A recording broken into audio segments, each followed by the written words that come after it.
offered by Commissioner Twine, followed by the Pledge of Allegiance.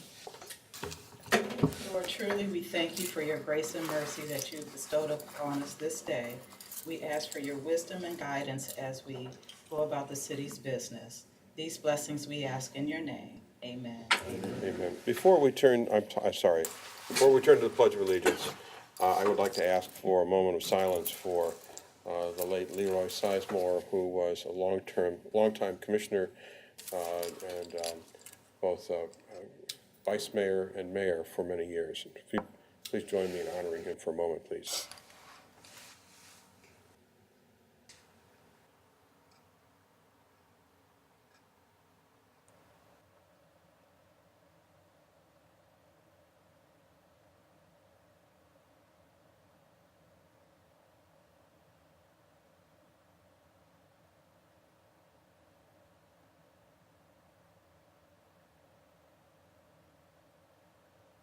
Thank you. He was a great man, and as he was eulogized today, he was a true friend of God, and we lost a great one.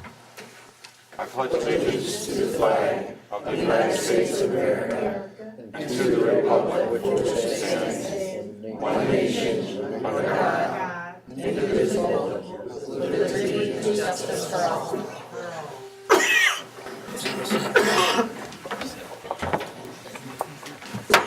Cresser, would you call the roll, please?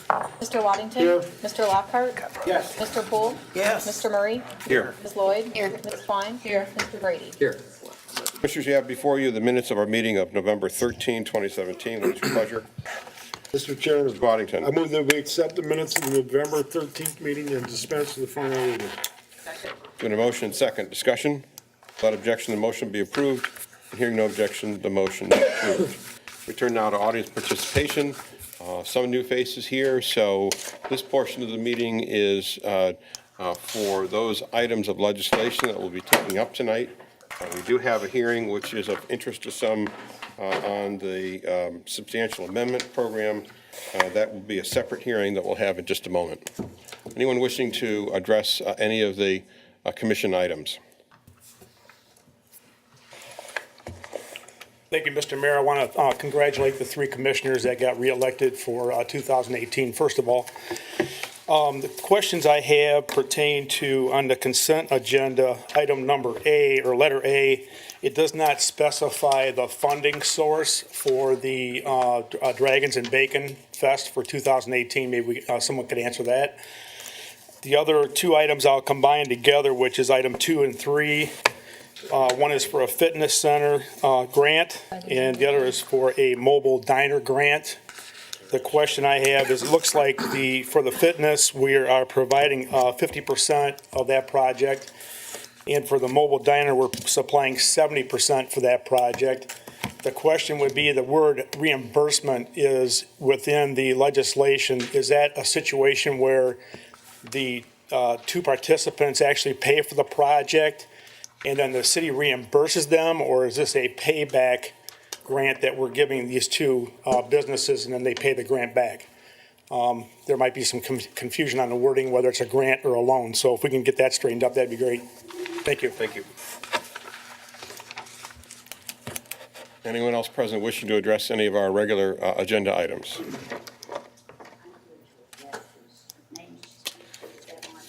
We're going to have a hearing on that in just a moment, so that'll be separate. We have an agenda, so I just find it. Oh, okay, thank you, Ms. Alabama. Anyone else wishing to address any of the other agenda items, that is, other than the renaming of the street and other than the CDBG reallocation? If not, then we have a proclamation that Commissioner Twine is going to present in honor of the late Pastor Curtis Brown. It's been a tough week for the city of Sandusky. We lost two lions in Pastor Brown and Deacon Sizemore. Ms. Twine. Yes, Pastor Brown's funeral was last Monday. I did the proclamation there, and we thought it was appropriate to also do it at the city commission meeting. A proclamation honoring and remembering Pastor Curtis A. Brown for his civic accomplishments and for being a loving and devoted son, brother, husband, father, grandfather, uncle, cousin, friend, and community servant. Whereas Curtis Brown was the fourth of 5 sons born to Bradley and Amanda Brown in Clearview, Oklahoma in 1925, and graduated from Clearview High School in 1942. And whereas Curtis Brown enlisted in the United States Army and served his country from September 11, 1943 to February 22nd, 1946, spending 22 months of his enlistment overseas in the Pacific Theater of Operations. And whereas Curtis Brown enrolled in Langston University in 1947, and during his second year there, felt the call of God, and in 1949, enrolled at the Oklahoma School of Religion, majoring in biblical theology while simultaneously attending classes at Langston University, and became united with the New Hope Baptist Church in Langston, Oklahoma. And whereas Pastor Brown became an ordained minister after earning his Bachelor of Theology degree from Oklahoma School of Religion, and became pastor of Mount Gilead Baptist Church in Spencer, Oklahoma. And after relocation to Ohio in 1966, became pastor of the Ebenezer Baptist Church until December 2007.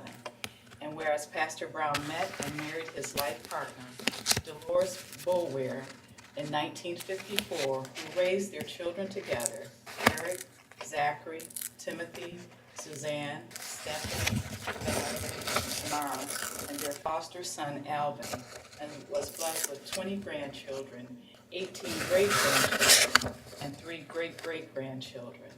And whereas Pastor Brown received many awards and commendations for his lifetime, including the Outstanding Christian Service Award by Langston University, Outstanding Community Service and Leadership Award from the Caucus for the Preservation of Black History, Father of the Year by Lakeview Chapter 65, Order of Eastern Star, NAACP Leadership Award from the Sandusky Branch, and a Certificate of Honor from the Interdenominational Ministerial Alliance.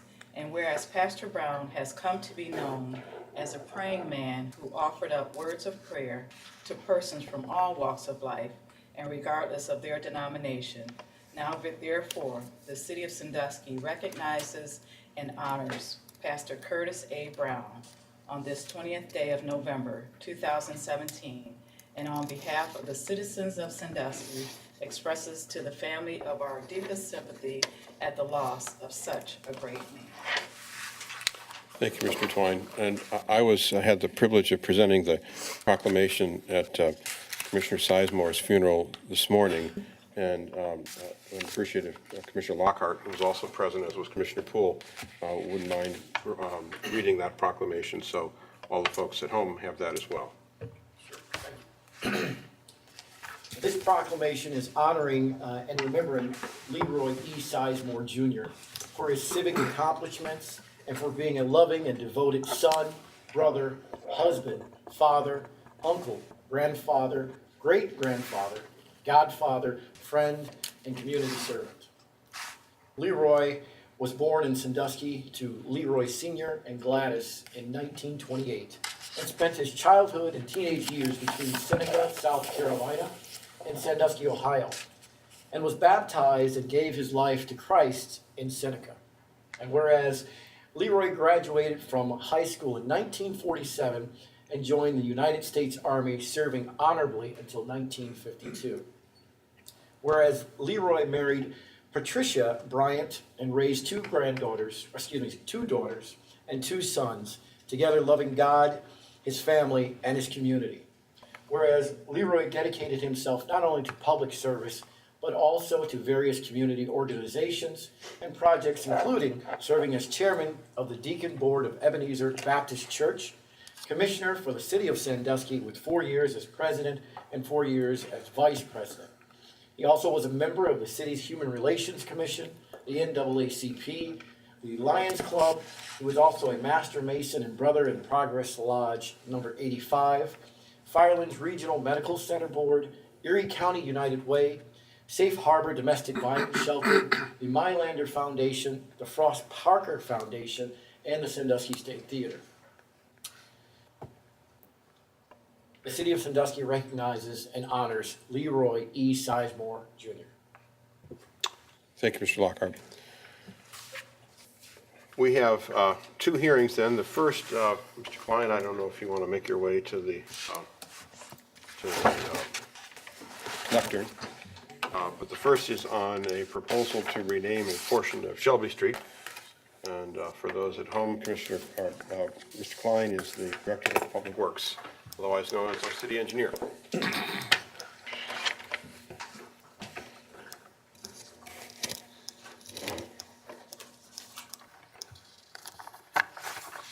All right.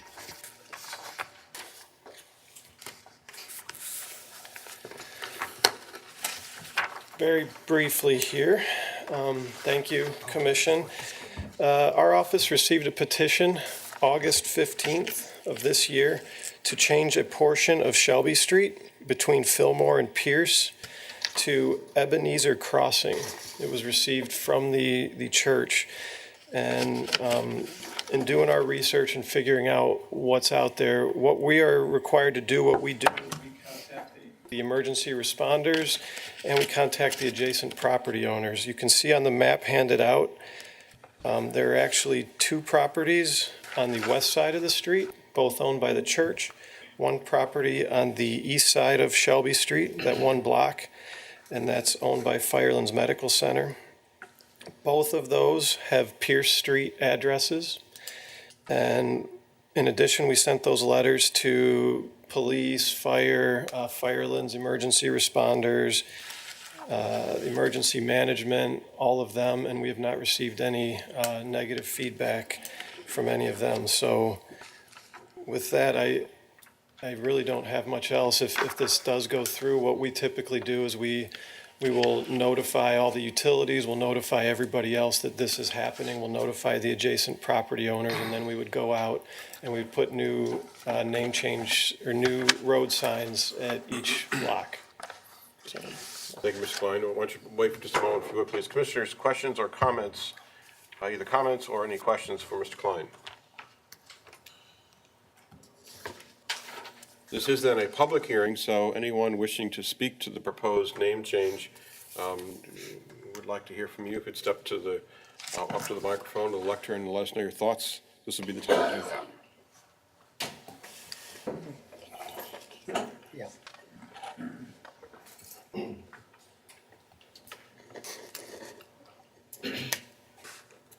Good evening.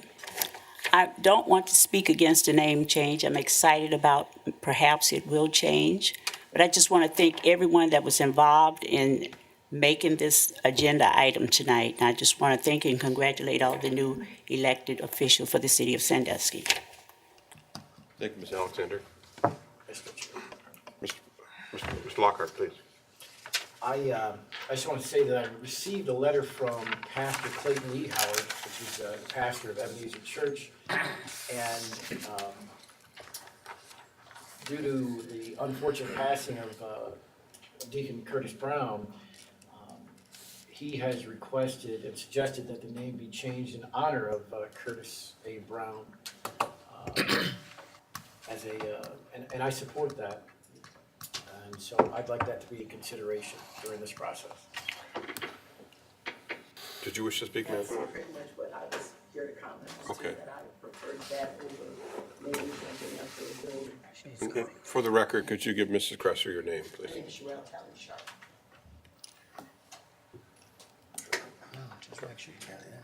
Anyone else wishing to speak? Ms. Alexander? I would like to read the minutes.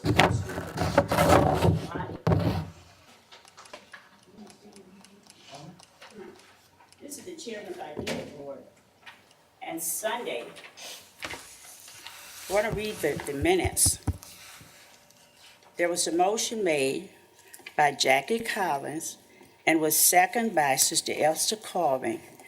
There was 3 calls of question. There was no opposition, There were 3 calls, any question, there was no opposition. It was unanimously voted by Ebenezer Baptist Church body that we rename this to Ebenezer Crossing. These are the minutes. Thank you.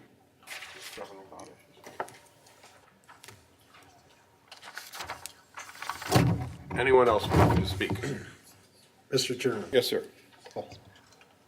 They don't answer what the. I'm digging Taylor.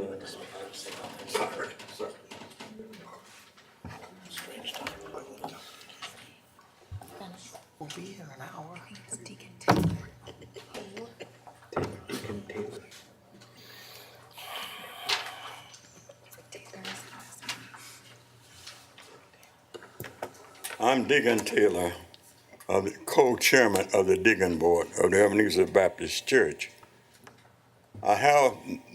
If they want to change the name of the street to Ebenezer Baptist, I think my pastor said, I forgot exactly what he said, but all I'm saying is Pastor Brown's name should be on there someplace. You know, this man served us for 41 years and 8 months, I believe it was. I think I'm correct. So I'm asking the city. They did come up with a proposal at church Sunday, but we was kind of in service, and at the time it shouldn't have been done that way. We should have sat down and discussed this, not someone going to have their way about what they want to do. And this is just what happened. So I'm one of those people that did not vote, because if you vote for something, don't know what you're voting for. And this is what we was at. You know, we was any objection, any objection. There was no objection because most of us did not understand. Because we have a lot of members, and most of them are not here tonight because they really do not know what's going on.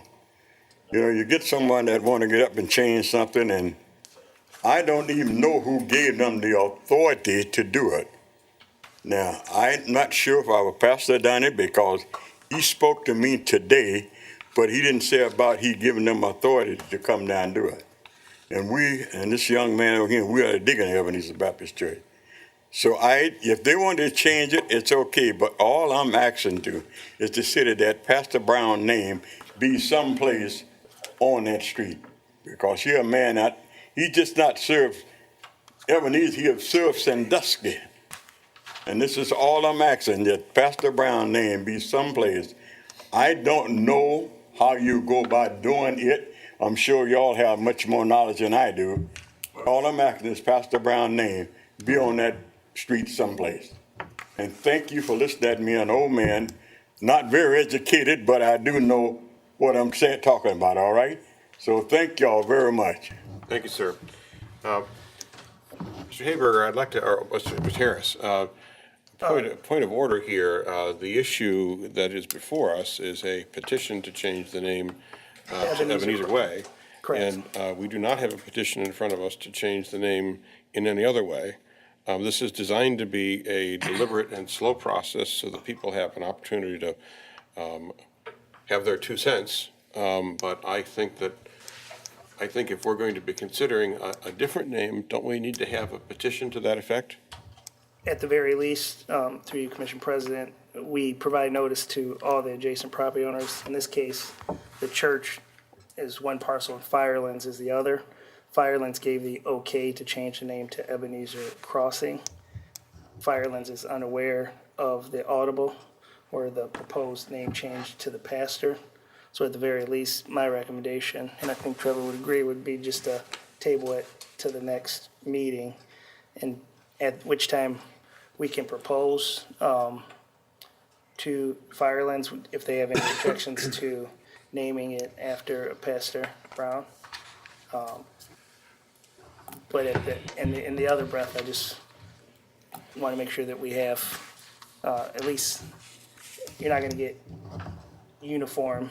It seems like there's people on both sides within the church as to what should go up there, but I think that if we can, at least in the next meeting, we'll get give the opportunity for people to at least participate in the public hearing, and then the commission can make a decision as to whether they want to simply change the name to Ebenezer Crossing and/or have some sort of name it after the pastor and/or a combination of both.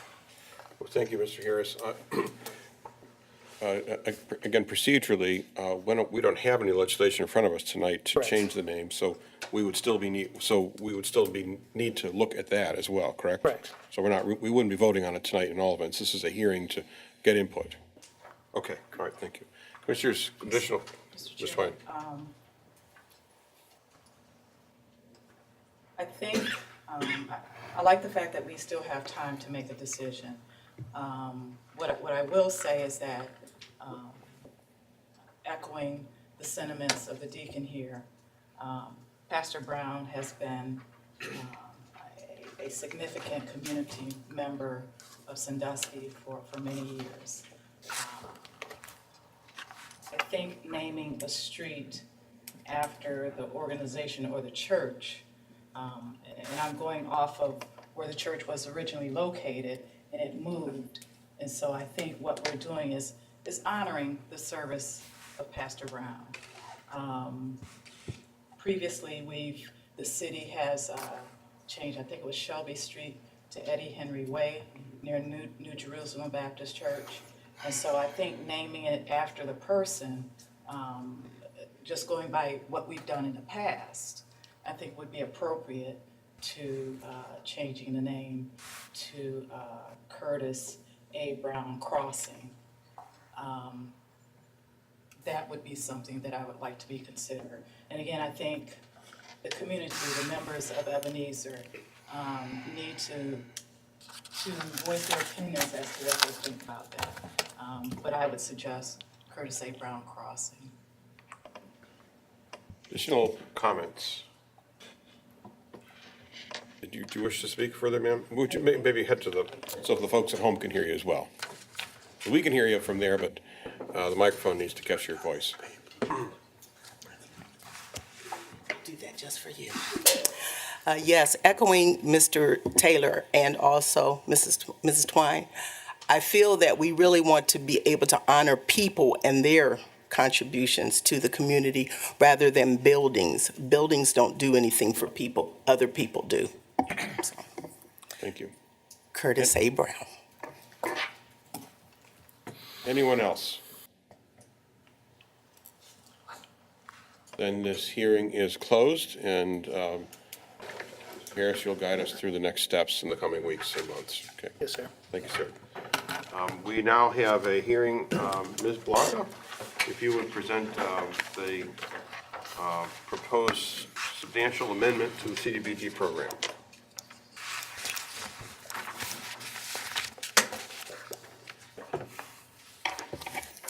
Thank you, Mr. President and members of Commission. The City of Sandusky intends to submit to the U.S. Department of Housing and Urban Development under the Community Development Block Grant Program a substantial amendment to its fiscal year 2017 Annual Action Plan. There are 3 separate amendments being proposed.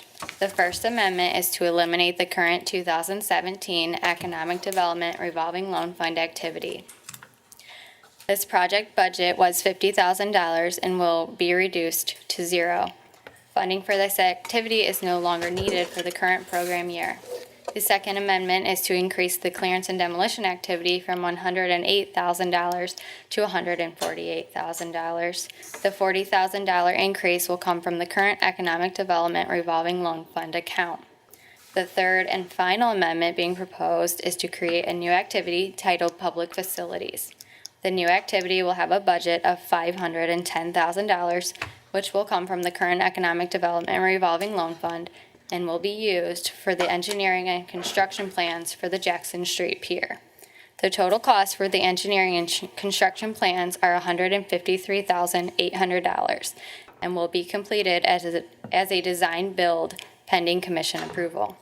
The remaining balance will remain in the public facilities activity next year for other public projects as determined by City Commission through the annual public participation process. In April 2017, city staff was notified that the city had an excess amount of CDBG funds and were in danger of missing the timeliness expenditure deadline for May. Therefore, staff is proposing to transfer $550,000 of RLF funds to two activities, $40,000 to clearance and demolition and $510,000 to public facilities as to avoid future possible timeliness issues. As part of the city's CDBG public participation process, the Consolidated Plan Advisory Committee met on October 2nd to review the proposed amendment to the action plan. Thank you. Thank you, Ms. Blanco. Commissioners, questions or comments for Ms. Blanco? Mr. Poole. Just first one. Who's on the committee, Consolidated? I honestly don't know who's on the Consolidated. Did you read out their names? I'm not sure who was on there. I don't know if I have all their names. There's probably 40 people that get notified that are all members. Characterize them. Who are they in the community? So all the commission members, every department head gets an invite, and then Volunteers of America, Citizen Circle, Erie County Regional Planning. There's a few community members who asked to be a part of it. So it's a wide variety of different entities within the city. Mr. Chairman, could you synopsize what they said? I didn't see the minutes. I'm sorry. Yes, let me see if I have them with me. Others.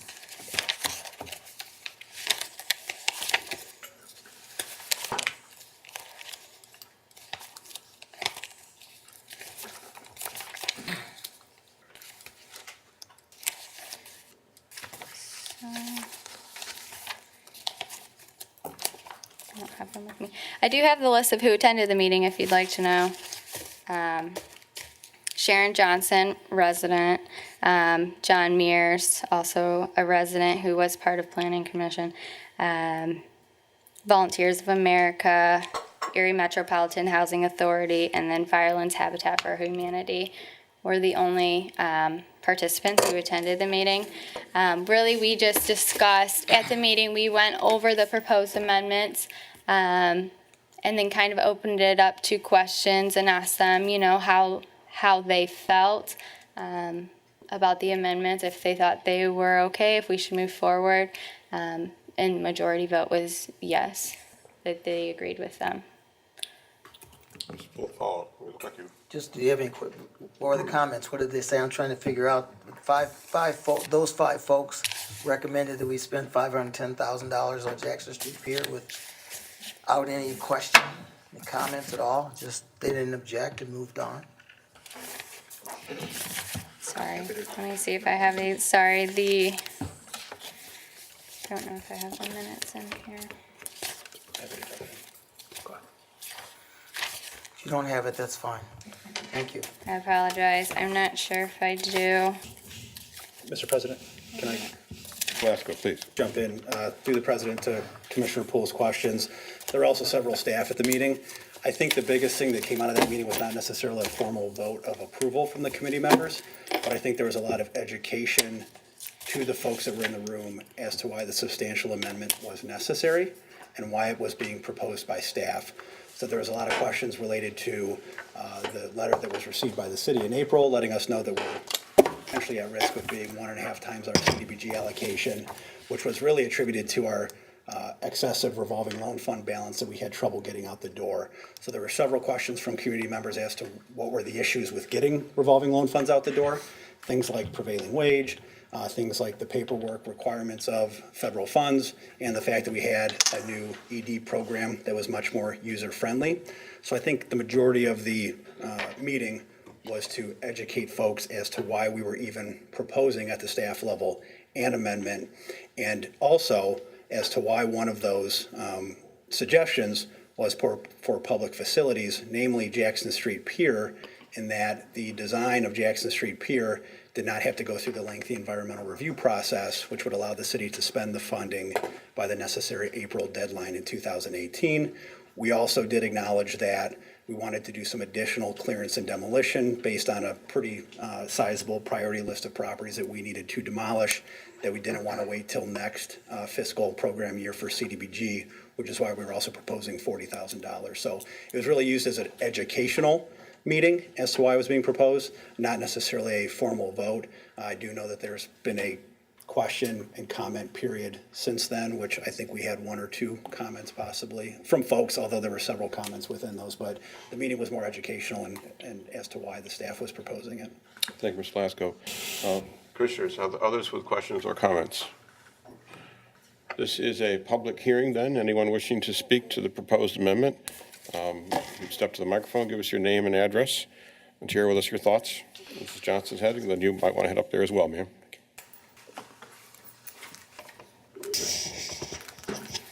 Sharon Johnson, 1139 Fifth Street. I have several comments. I'm part of the CDBG committee, and Matt, you did a good job at describing that because I don't remember a vote, so I'm glad you corrected the record on that. I objected a lot about this. I did talk to staff for a few minutes, came downtown, talked to staff about this, wanted to get their side of the story, and I talked to HUD and got their side of the story. Now I would like to make my comments, and y'all have a copy of my comments.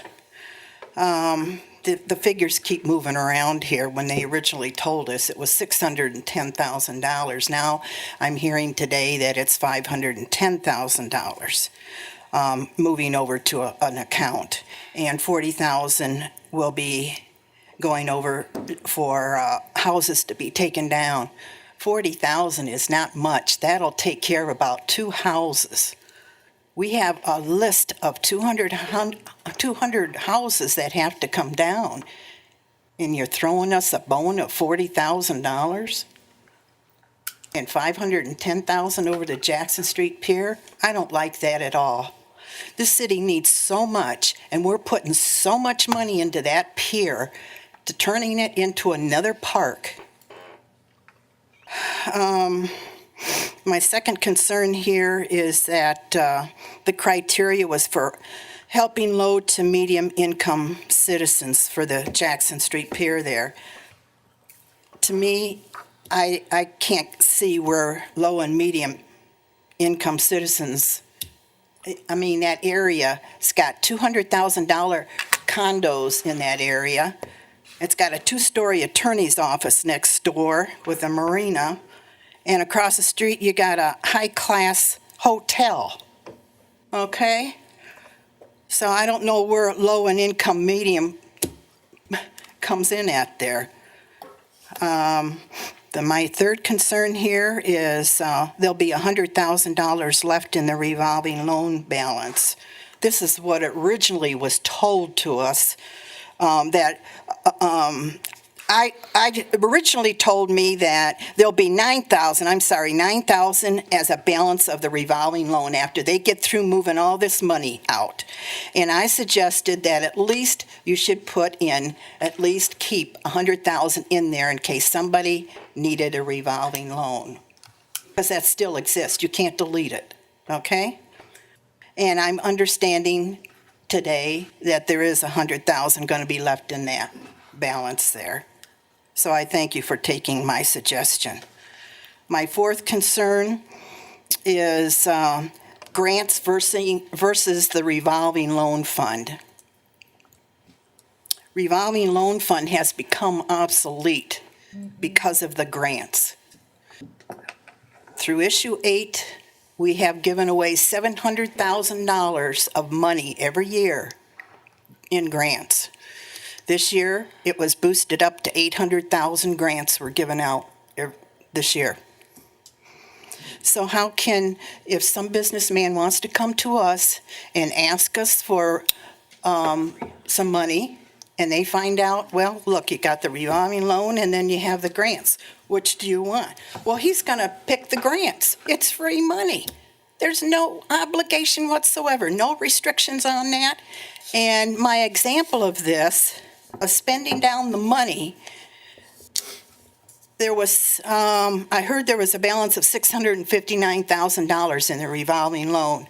We could have spent some of that money down instead of giving, we gave a grant of $450,000 to the city developer, City Hall developer. $450,000. We just gave it to them.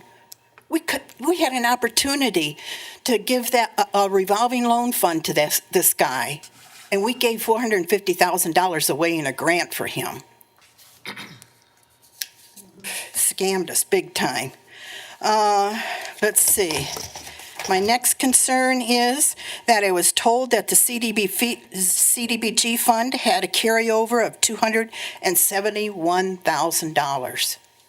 That's a lot of money for a carryover. I know this can get flexible, but that's a lot of money to carry over that we couldn't have spent. We could have spent it on anything, trees, houses, anything.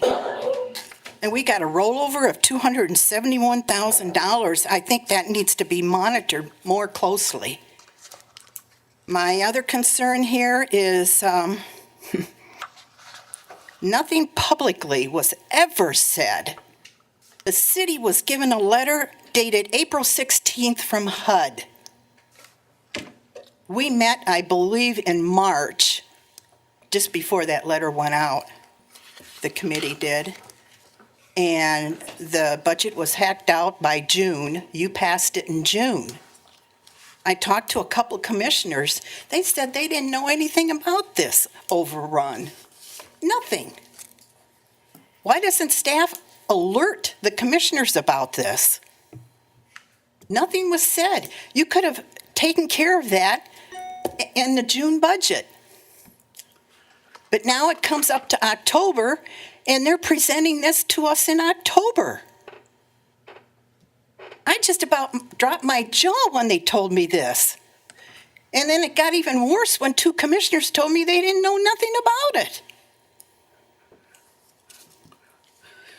I think with a substantial amount of money like that, the commissioners should have been alerted that this was at risk. Okay, number 7 concern here is we were given a 30-day comment period.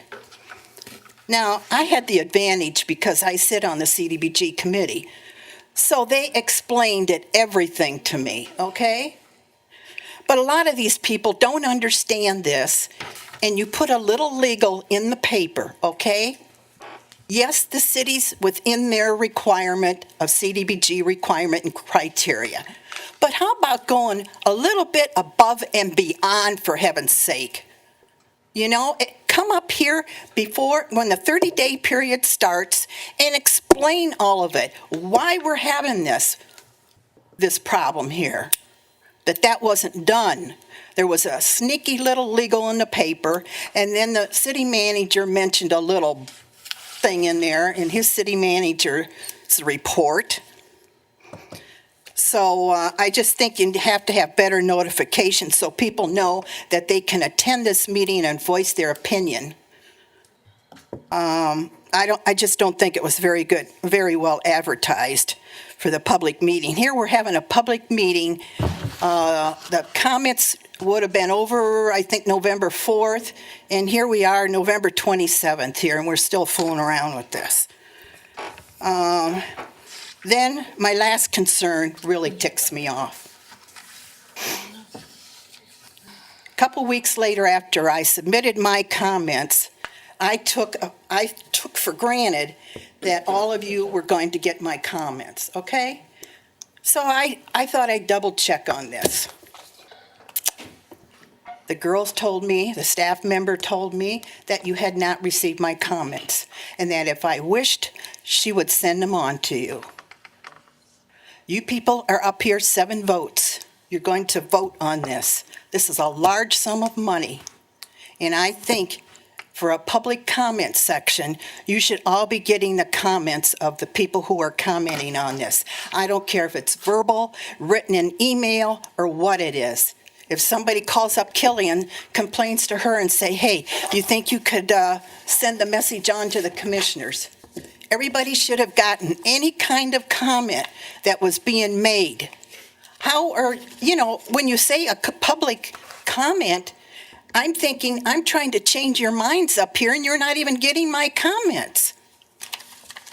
That's all I have to say. I just think that you have to go above and beyond and fix this up a little bit where people know what's going on with the CDBG money. Thank you. Thank you, Ms. Johnson.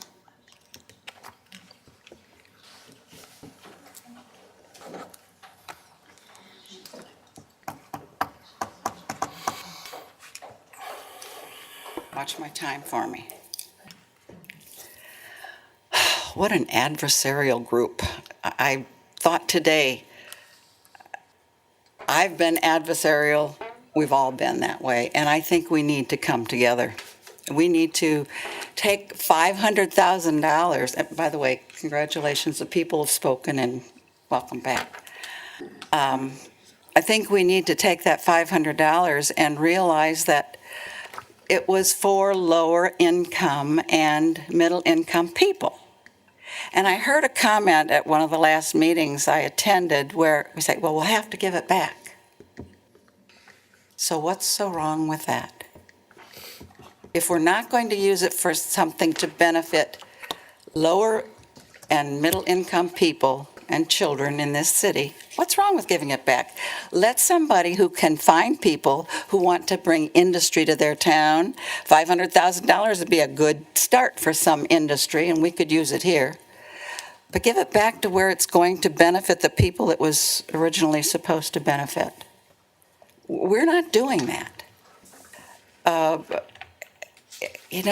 We have rules and regulations, and when we go through and say, well, we didn't want to go through jump all the hoops that you have to do, we don't have time to do that, we just want to give it to the Jackson Street Pier. I'd like to see the Jackson Street Pier improved. I don't want it to turn into something that will not bring something better to this city. I think about the income and the building up of downtown. The building up of downtown has gone forward, and I applaud that. But what kind of jobs do we have down there in the restaurants and in the bars and in the little gift shops? What kind of income are we bringing into our city coffers with those jobs? When we could better use it to take those buildings down, maybe sell something to a company that wants to move in here and bring livable wages to our city. That's what we need. We don't need more green space. I'm sorry. And then my husband brings the paper and says, oh, we're going to have another park in the city. I said, where's this? Well, out there by Sports Force. Jeez, oh, people. If Cedar Point's got anything to do with that, it's going to cost people money to go there. And our children in this city aren't going to get to take advantage of that. So let's think about not using that money. And shame on you if that, again, I talk about your legacy. We talk about Mr. Sizemore. Wow. What a legacy he left. And what a legacy Curtis Brown left to this city and to its children, its families. I think you need to think about your legacy and use the money, jump the hoops, or give it back where somebody can really use it and not just put it in grass and, as everybody else likes to say, goose poop. Just think about what you're doing with that $500,000, the homes it could take down to maybe rebuild. Just think about it. Thank you. Thank you, ma'am. Others present wishing to address the amendment?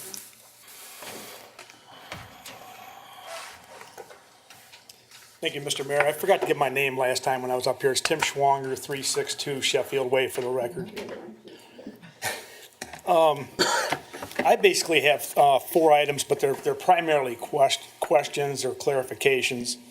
The first one is, depending upon what meeting I sat in regarding this issue, not just city commission meetings, but Bayfront Quarter Committee meetings, Planning Commission meetings, there was confusion as to whether or not, if we don't move this money over, whether or not we will lose part of that money, or we will lose future money. Can anybody clear that up for everybody in the room and everybody on TV, whether we're at risk or whether we will definitely lose as per HUD. I'll let somebody answer that before I move on.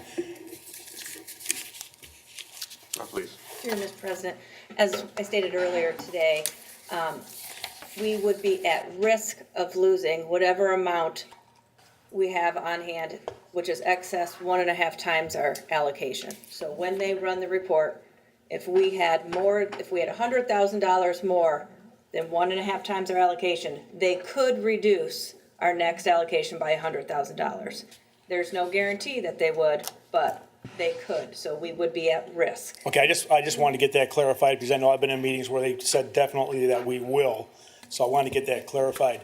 And based on the information that Ms. Johnson spoke about before, the city, again, the city staff knew in April of this year, but it looks to me like, and I've seen the letter from HUD, that this has been an issue not just starting this year, but maybe the last couple of years. And all of a sudden, like Ms. Johnson said, all of a sudden in October, we're at a panic mode and we've got to use this money somewhere. And oh, by the way, let's do the Jackson Street Pier with it. Now, today was the first time we heard, I think, this is the first time I've heard it, that we actually have design and engineering estimates of $153,000. Is that something that the engineer put together? Or did we hire someone to do those estimates? Maybe we've already hired a company to do the work. I don't know. Can anybody clarify that?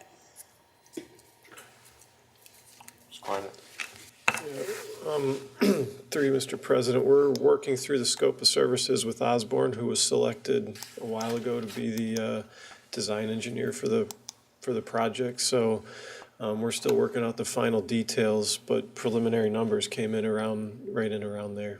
Okay, that came in recently, like in the last couple of days, or? Well, I mean, we're not finalized yet. We're still going through exactly what we need them to do, so.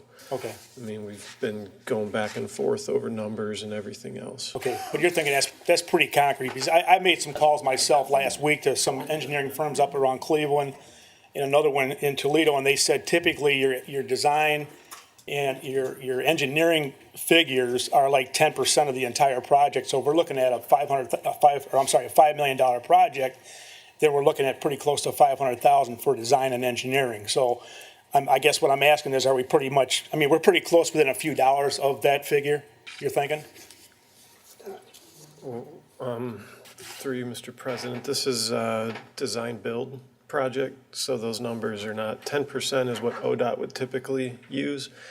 So, I mean, for a design build, this is going to be design up to 40%, so it's completely different. But we're planning on bringing it in December to have, I mean, to come to commission, but okay. I mean, if you want to talk about it offline or anything, I mean, we can certainly do that. Okay. So the question that then would lead to approximately $360,000 left not designated for the Jackson Street Pier as of right now. That's not to say that maybe it could be designated into the future for the actual construction. My question would then be, whatever money is left over, the $360,000 going into a special facility fund, okay? Now, is that still something that facility fund would be regulated still through CDBG, through HUD? Or is this just another city additional fund that can be used for anything, or are there low to moderate income requirements based on that $360,000? Ms. Blanca? The funds will still be regulated through CDBG. If this amendment passes and goes through, they will remain CDBG funds. They will remain in the Public Facilities Activity, and then they will roll over to next year's allocation, and we will disperse those or use those on public facilities. And the plan through our annual action plan is what we will determine what we'll use those on. So it'll be public. Okay. So the last question is, what Ariel said is, can somebody let us know in detail what is designated as a public facility? Does it mean that we can use the money for a new roof on the fire station? Painting the side of this building that's been peeling for a couple of years? Or is it more towards replacing playground equipment at a park? fixing playground equipment, streets, sidewalks. I guess we're looking for, the public facility fund takes in a whole gambit of different types of projects. So I guess I'm looking for some kind of a detailed synopsis on what that means, if anybody would know. Someone know the answer to that question? Oh, Ms. Byington. Dear Mr. President, yes, you're right. There are many different projects that would be eligible with a public facilities activity. Maintenance is not one of those things. So if there's a roof on one of our facilities that needs to be fixed, no. If we are replacing or rehabbing a swing set, but not, just fixing it up, no. Any sort of maintenance would not be, but new playground equipment, any park structures, new sidewalks, street resurfacing, those are the kind of things that are eligible. Curb ramps, there's a million things that would be eligible, but I'd be happy to get you a better definition per HUD if you'd like it another time. Okay, I'd appreciate that. Last final comment. I'm just going to take you back through history a little ways when this Jackson Street Pier issue started to begin with. No cost to the taxpayers. It was going to be 100% through the TIF from the Chesapeake Lofts. Now all of a sudden we're back into, it's not directly my money through my income tax, but CDBG is money that we get back from the state. So I guess the entire state is participating in this particular shifting of funds, but it's still local taxpayer money. So just to point out that we've kind of gone from no cost to the taxpayers to now there is a cost. Thank you. Thank you, Mr. Schwager. Ms. Platt. Hi, my name is Marcy Platt. I live at 1217 Columbus Avenue. And a couple of things came up during this meeting. One was, I think it's kind of sad that only 4 members came for a CDBG meeting. Maybe you need to go through the ranks of who's on the roster, and if they're not interested in being, that's a significant amount of money for nobody to show up to give their opinion on. Maybe you could go through the ranks of those people, and if they're not interested in being on it, maybe you could solicit for residents of the city to possibly want to be on a committee like that.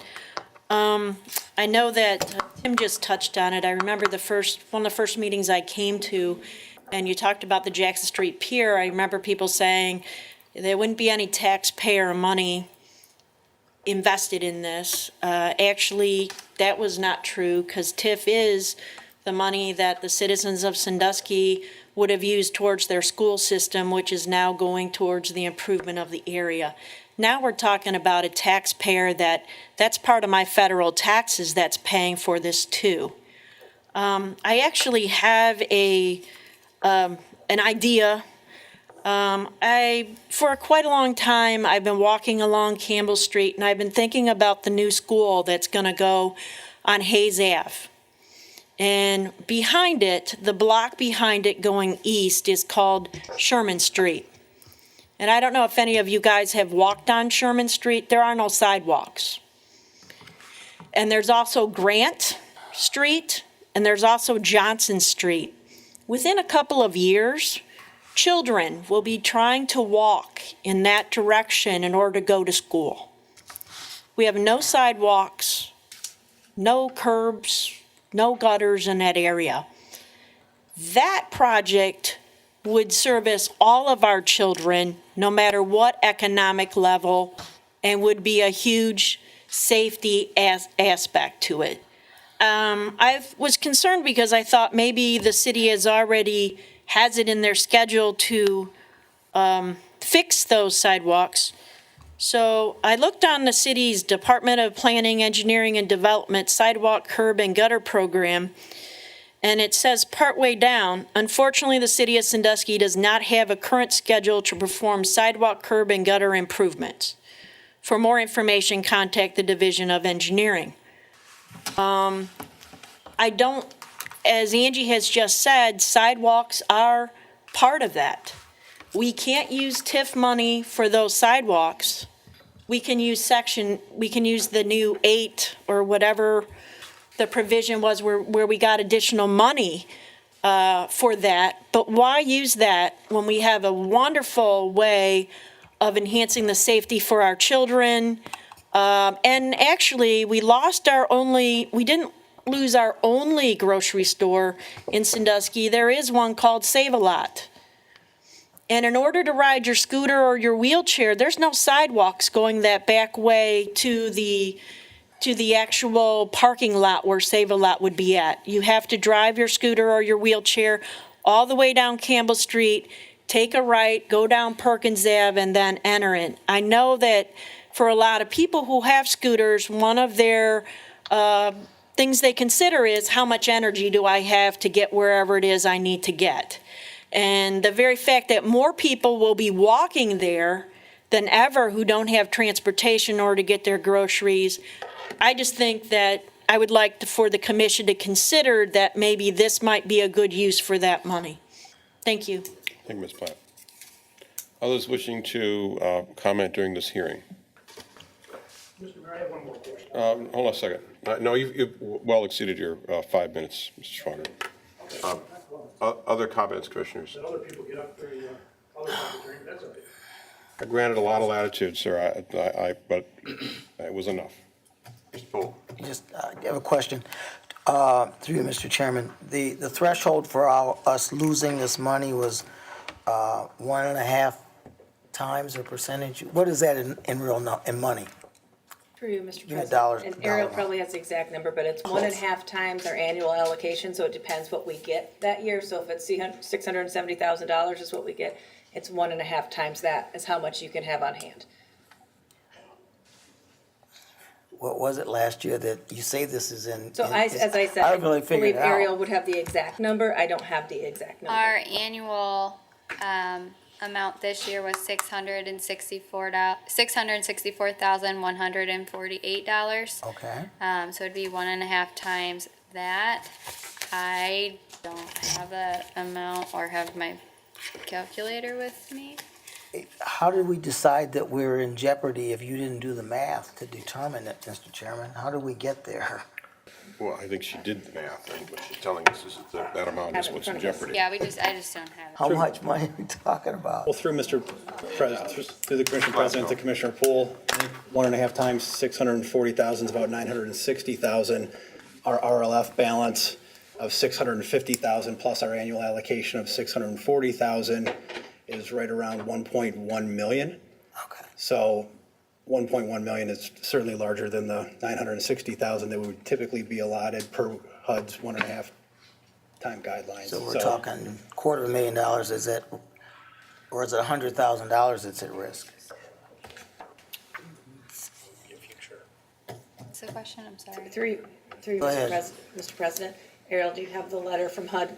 Where we were first notified is HUD runs a report annually, and they did tell us at that point, and I know that we ran a number at that point, but it all depends on how much you spend at the end of the year. So it's a moving number, but the only way that we can, I mean, if you have that much money on hand in your revolving loan fund at all times, we're always gonna be close. Even if you're spending down all your money, you're still gonna be kind of close to being at jeopardy to hitting the 1.5 times. Okay. Mr. Chairman, just a comment. Making a determination on this about what to do it in what I consider intelligently requires a number. These 1.5% in times and things. I mean, back in May, at the point in time that you were notified from HUD, the amount of money that needed to be spent down is what I would have preferred to know what it was, and then hear what plans, we could make plans about how we wanted to spend it down. So the concept of we find out about it just in time for it to be an emergency that needs to be moved into some special is probably something I find inappropriate. The question I do have to ask with regard to this facilities, again, to vote for this, it's necessary for me to at least know what it is. And the concept of you'll let us know what the facilities is at a later date. I'm quoting what you told Mr. Schwanger, that we'll talk about it offline.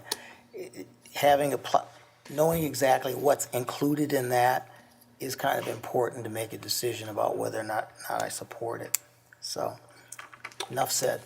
Commissioners, any additional comments? We'll Mr. obviously have a chance to discuss this during the legislation. Ms. Lloyd. With this amendment, are we looking at this just happening this year, or potentially will we be doing this every year? Or this will set us up for success in years to come? Through the commission president to Commissioner Lloyd, I think, and we've talked very broadly on the historical issues the city has had with the revolving loan fund. Even before Issue 8 existed, the revolving loan fund was becoming a lesser used economic tool for various reasons. And I think as that balance continued to grow, as the loans on the books were getting paid back, but money wasn't going out the door because of the difficulty of the program, as long as that revolving loan fund existed at its current level and conceivably an increasing level, it could, moving forward, annually always create a risk, which is why we thought it was important to look to actually move not just the dollar figure needed to potentially do design build drawings for Jackson Street Pier, but even a larger amount so that we are not back in front of this commission on an annual basis. And I think putting it into a public facilities program in which those projects and expenditures would still have to go in front of the public and ultimately the commission for approval is something we thought was important to still make sure they were going to a CDBG eligible activity that the community could benefit from, get to weigh in on, and the commission vote on. But I think just doing enough to get us through the year monetarily and potentially coming back to the commission on an annual basis was something we didn't feel that was in the best interest, because again, that revolving loan fund is money that's not going out the door historically in the last couple of years, and we didn't foresee it happening in the future. Commissioners, additional questions or comments? You spoke, ma'am. Thank you. Ms. Carter? Catherine Carter, 5309 Columbus Avenue. Everyone knows my opinion about what's happening on the pier.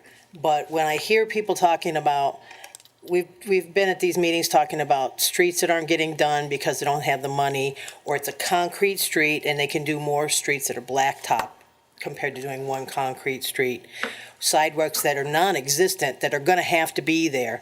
Do you have all your fire hydrants in this city working? I mean, if these are safety issues where a fire truck or an ambulance or a police car can't get down a street in due time without tearing the front end off their car, or people can't get out of a house because there's no fire hydrants, or there's a safety issue, that seems to me that that should be top priority when you've got a chunk of change like this, instead of a little, I can't say a little pier, when you're talking between $2.5 and $10 million to spend, and no one's come up with a definite idea of what that is. You're throwing money at a situation you don't even have a budget for, whereas you know how much it costs to fix these. Mr. Poole even stated some of these streets and sidewalks aren't going to be fixed for 4 years. This would cut into that pretty well, because I don't think those people that live on those streets appreciate thinking that they're going to have to wait 4 years. They might move away by then, because we don't have the jobs that are supporting keeping these people here. Thank you. Thank you. Anyone else who has not spoken that wishes to do so? Then this hearing is closed, and we will turn to our regular items of business. Would someone care to make a motion to accept the communications from? So moved. Been a motion and second. Discussion? Without objection, the motion is approved. Hearing no objection, the motion is approved. Mrs. Cresser, would you present the items on the consent agenda? Well, let me first ask commissioners, is there anyone that wishes to remove any of the items from the consent agenda to the regular agenda? If not, then Mrs. Cresser, proceed, please. Yes, on tonight's consent agenda, the first item is a second reading for a contract with Great White North for the Dragon Boat races in 2018. Item B is also a second reading. It's an update to the sewer rates, Chapter 933 of our code. Item C is an amendment. It's number 7 to the 2017 budget. Item D is a deduct change order for the Venice Road Sanitary Sewer Cleaning Project. And item E is a transportation services agreement with the Erie County Board of Developmental Disabilities. Commissioners, having heard this communication, how do you wish to proceed? Mr. Chairman. Mr. Brady. I'd like to make a motion to accept the consent agenda items A through E, declaring that all ordinances which these are all ordinances, as drafted and presented to the city commissioner under the consent agenda shall take effect in accordance with the section reflected in the ordinance, whether it be section 13 or section 14 of the city charter. Second. On the motion and second, discussion. There was a question that came up during the public comment section regarding the funding source for the Dragon Boat races. I believe that was Parks and Rec, but could someone confirm, Mr. Harris? Through you, Commissioner President, I can answer Mr. Schwanger's question. It's the same setup that was in the original contract. Basically, what Victoria does is we sell the boats to various organizations, like last year, Firelands Hospital paid for a boat, Gnomes paid for a boat. So there's a provision that basically says that if we don't sell enough boats to hold the festival, we can back out of it. So there's actually no expenditure of city funds. These are just basically selling seats on the plane, and the plane goes if we sell the seats. I see, okay, thank you. Additional questions or comments? Mrs. Crusher, would you poll the commissioners on the motion, please? Mr. Waddington? Yes. Mr. Lockhart? Yes. Mr. Poole? Yes. Mr. Murray? Yes. Ms. Lloyd? Yes. Ms. Twine? Yes. Mr. Brady? Yes. And now on the ordinances? Mr. Waddington? Yes. Mr. Lockhart? Yes. Mr. Poole? Yes. Mr. Murray? Yes. Ms. Lloyd? Yes. Ms. Twine? Yes. Mr. Brady? Yes. Those ordinances are adopted. Item number 1, please. Item number 1 is an ordinance approving a substantial amendment to the city's fiscal year 2017 one-year action plan for the Community Development Block Grant Program year of July 1, 2017 through June 30, 2018, and authorizing and directing the city manager to submit the amended action plan to the United States Department of Housing and Urban Development, and declaring that this ordinance shall take immediate effect in accordance with Section 14 of the city charter. Commissioners, having heard this communication, how do you wish to proceed? Mr. Chair. Mr. I Waddington. move for the adoption of this ordinance under suspension of rules in full accordance with section 14 of the city charter. Second. Been a motion and second, discussion. I would like to move that we reallocate $100,000 of what's being proposed to be placed into the public facilities activity to be left in the revolving loan fund. I find persuasive the argument that we should leave some money in there, even though it hasn't been used of late, and even though we are continuing to get repayments. I think it would be wise to leave that amount in there, just reduce the amount going to the public facilities activity by the same amount. So that is my motion. Second. Been a motion and second. Discussion on the motion. All in favor signify, do we need a roll call vote for that? Jeez. Yeah. Would you poll the commissioners, please? Mr. Waddington? Yes. Mr. Lockhart? No. Mr. Poole? No. Mr. Murray? Yes. Ms. Lloyd? Abstain. Ms. Twine? Yes. Mr. Brady? Yes. That motion passes and becomes part of the legislation. Additional questions or comments on the legislation? Mr. Chairman, Mr. Poole. essentially the issue here for me with this, number one, is as I mentioned before, the lack of full understanding of what we're gonna spend this money on, what's all included in that, number one.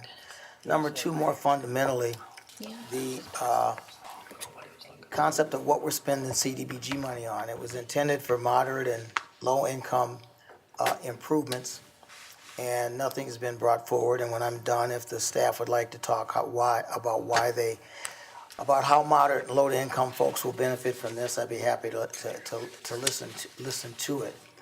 I would suggest that we're spending money in the Jackson Street Pier, which is just a really not much more than a decorative change to a piece of property that there's not really any change to use. We start this process with 2 boats that are docked there, people fishing, watching the sun go down.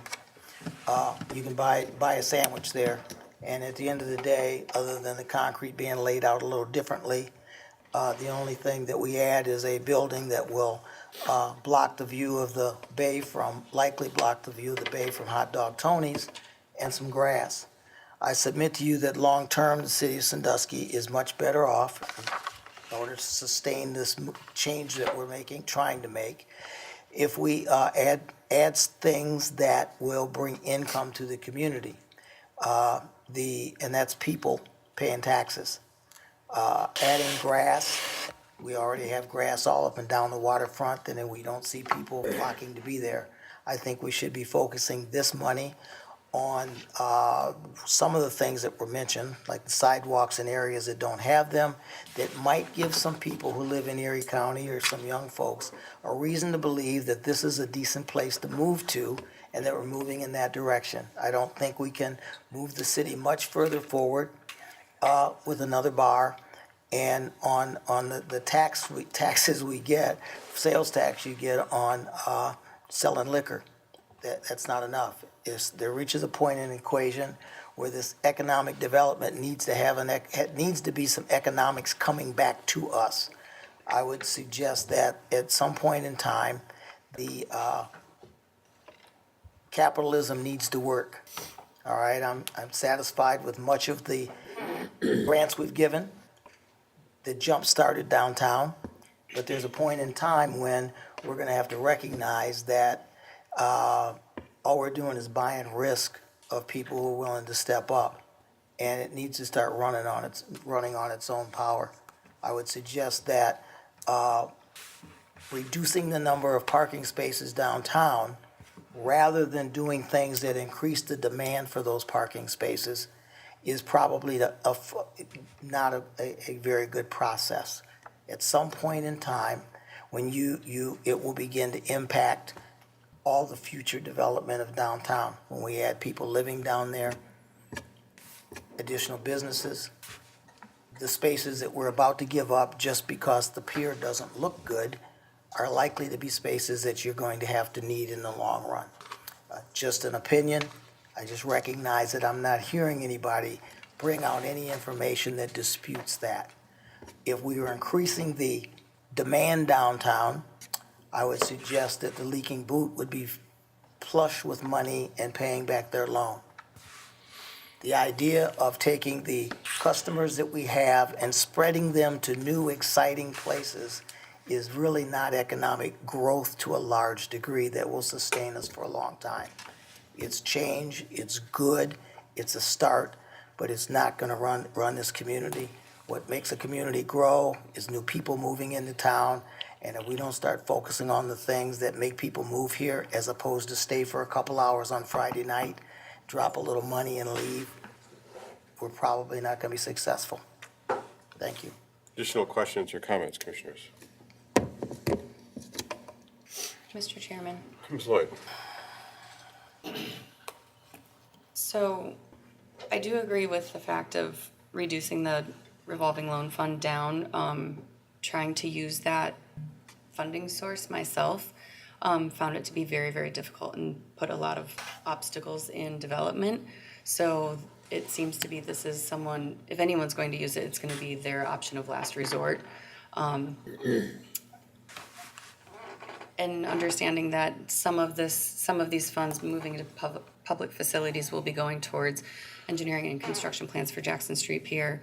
I'll be abstaining from the vote, but do support the new activity titled Public Facilities. So what is left over after the design build, anything that's spent out of that fund will come back to us, so we can vote on what those funds are spent on. Is that correct? Yes. Okay. I think that's just an important thing for our residents to know, that we're not committing all of it right now at this point. Additional comments? I will say this, I favor the proposed amendment. There are a lot of different ways we could get to where we need to get as a city. I think that we can focus on all the things that we haven't yet done. What sidewalk isn't yet repaved, or what street isn't fixed, or what street isn't taken care of. There are a lot of needs in a community that was neglected for a long time. And there were a lot of reasons for that. I mean, we were eaten alive by the mall. The automobiles have hurt cities our size for many years. That's changing. We're taking advantage of the changes that are occurring. We're making investments in our community.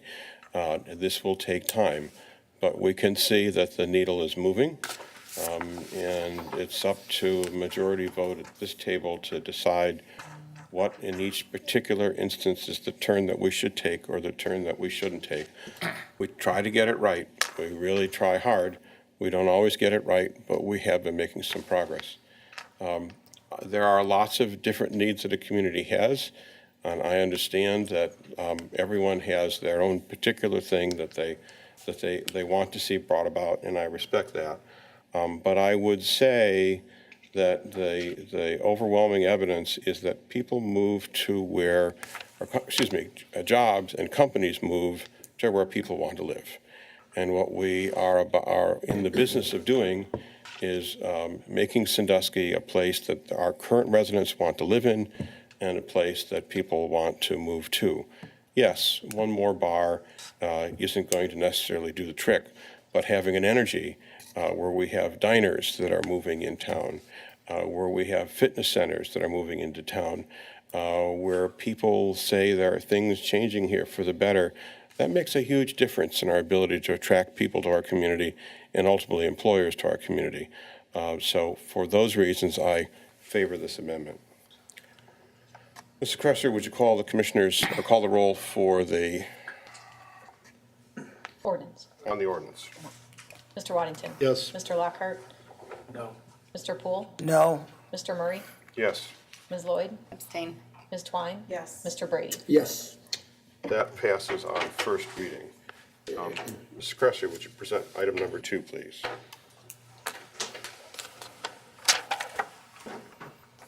First reading or section 14? It's section 4, well, it doesn't pass under section 14, so it's. Gotcha.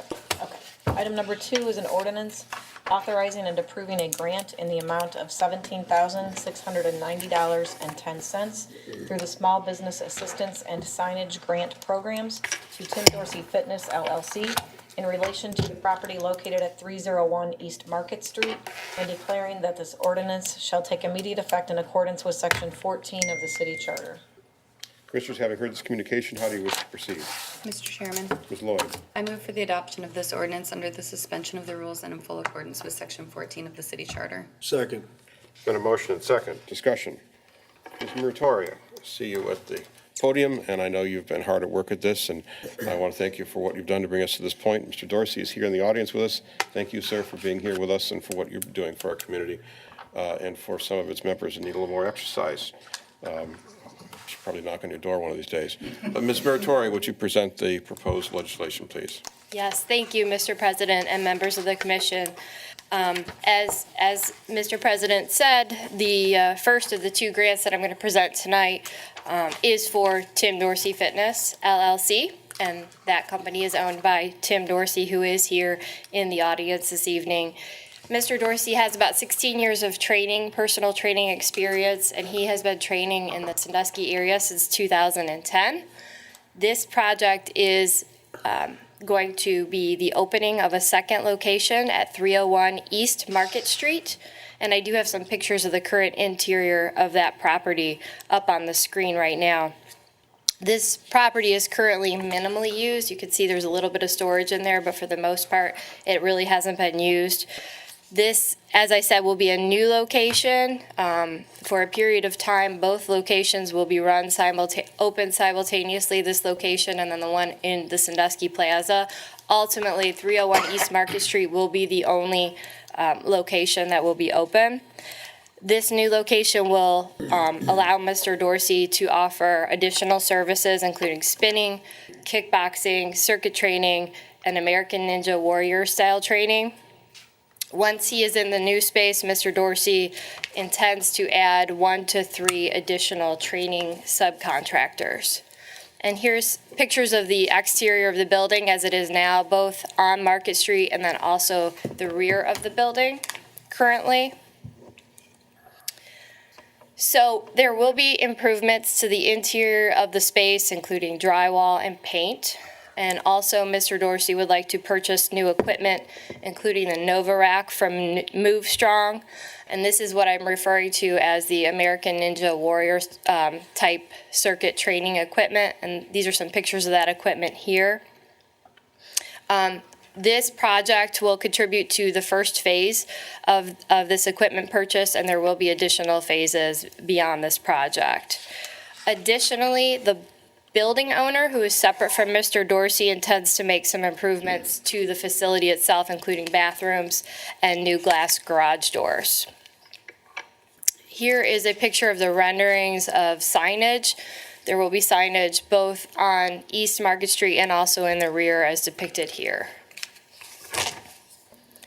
Just going over the financials of the project, the total project costs are just over $36,000. The Small Business Assistance Grant that was recommended at the November 14th Economic Development Incentive Committee is for $15,000. And as part of our, and this is in response to Mr. Schwanger's question from earlier, as part of the Small Business Assistance Grant Program, we can award up to 60% or $15,000 maximum to projects. So the $15,000 grant is about 46% of the relevant project costs. And additionally, we're recommending a signage grant of $2,690.10. So those total grants are $17,690.10 and represent about 49% of the total project costs. And again, in response to Mr. Schwanger's question, the way the grants are dispersed are once the project is complete, if it is paid in full, then we reimburse the applicant. Alternatively, if that is not possible, or if that is not the case, then the applicant will pay his or her portion, and then we will pay the remainder directly to the vendor. So we're able to do it both ways, but we only disperse the funds once the project is in fact complete.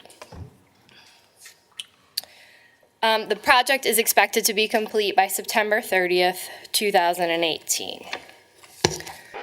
And just in closing, this project and these grants, if they are in fact approved, will help an existing business expand. It'll occupy what is largely a vacant building at this time, and it does bring another wellness amenity to the Central Business District. And this amenity does draw on different clientele than some of the existing establishments. And Mr. Dorsey estimates that 1/3 to 1/2 of his clients do come from outside the city. So I expect it to draw even more foot traffic into our Central Business District area. And these clients will likely patronize our other businesses in the area as well. Okay, thank you, Ms. Vittori. Commissioners, questions or comments? Mr. Chairman, Brady. I will be abstaining from voting on this issue because the proposal for the signage looked vaguely familiar. Additional questions or comments?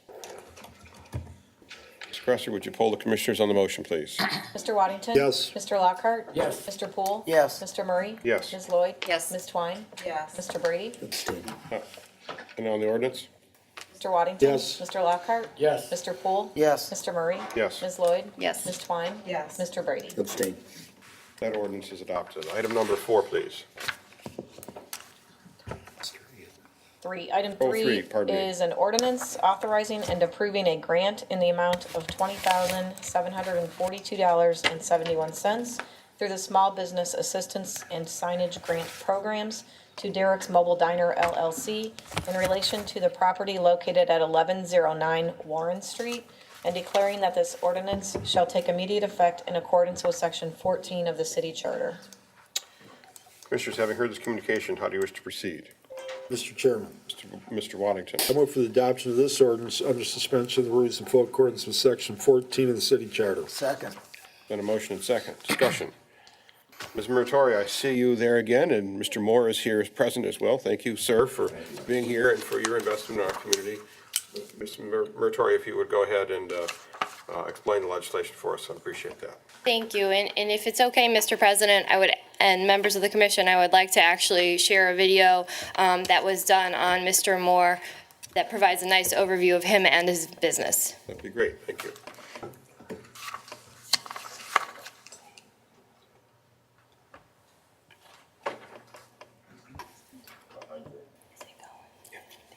Always because I'm always in a rush. I'm always in a rush. Like the world is gonna end. Not enough time. I'm from Meridian, Mississippi.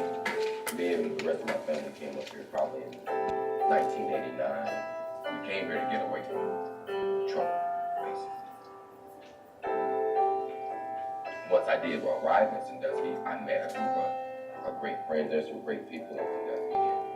I met some great Italian families, some great German families, some great Korean families. And all those people told me that it doesn't matter what the color of your skin is, just be you. You know, good people tend to be around good people. So a pioneer is somebody that starts from the bottom with some hope and faith, and he's fearless, not scared of failure. I would say George Wilson, Mr. Wilson from Sandusky High School, would be a pioneer to me, because he was the first person to grab me by my hand, shake me with a firm grip, and tell me, Derek Moore, you can do anything you wanted to do, be anybody that you wanted to be. I was trying to enroll in the Navy. To make a long story short, I was accepted into nuclear power sub school. I usually don't tell people this, but I was busted in 1992 for aggravated drug trafficking, attempted aggravated drug trafficking, which pretty much threw all chances of me going to nuclear power school, out the door. I failed a lot of people, including myself. After that, that's when I began to think about what I should really be doing with my life. So what I did was I'm like, okay, well, one of the things that I'm really good at is cooking. I always watch my grandparents cook. I always watch my mom cook, friends and family cook. My girlfriend at the time helped me purchase the food trailer. That's when I really began with the Facebook posts. Everything I cook, everything that involved food. All of a sudden, I get a phone call one day and somebody's like, Derek, would you like to basically have your own place? And I'm thinking to myself, oh, wow, man, this is a perfect opportunity for me to be able to, let the city of Sandusky know that I can really cook. During my divorce period, I began to read the Bible, and those words comforted me, because I do believe in a higher power. What's the difference between being joyful and happy? And sometimes it's based on the circumstance. I guess from those mistakes that I made, some of those opportunities that I took for granted, I'm trying to make up for it. Hey, I love to give back. May not have a lot to give, but I can give my time or bake some cookies or something and give back. This is a great city. Summertime, you can enjoy Lake Erie, Cedar Point, but at the same time, there's a lot of great people here.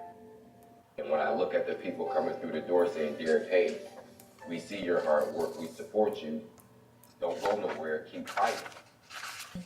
That's what I did, and it's not a lot of money that I made. I really can't tell you that I made money, but I'm happy.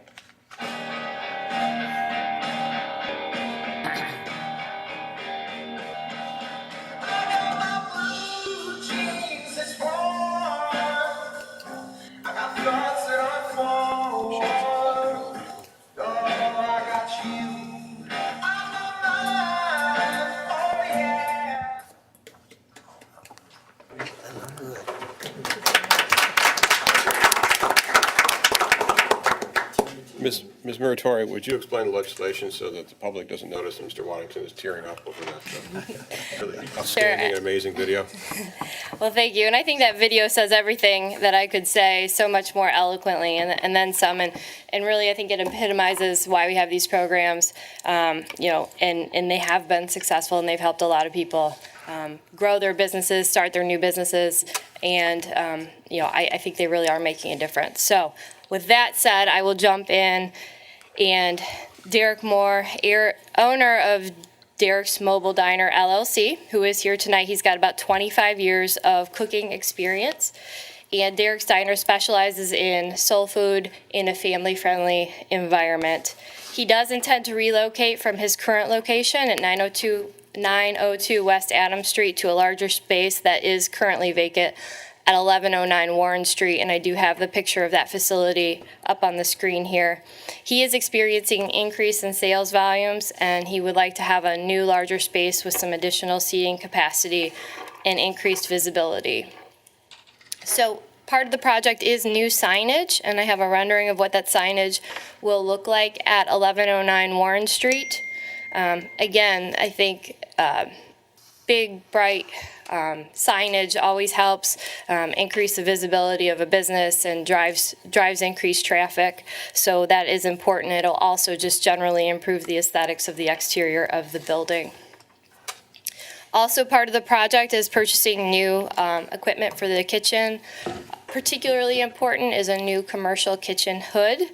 He also needs a range, a fryer, and a sink as depicted here. Again, just going through the economics of the project, the total project costs are about $32,000, just over $32,000.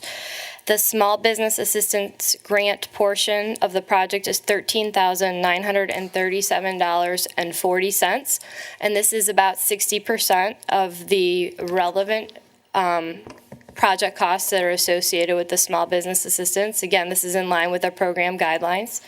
And the signage grant is $6,805.31, and that's about 75% of the cost of the sign, again, in line with the program guidelines.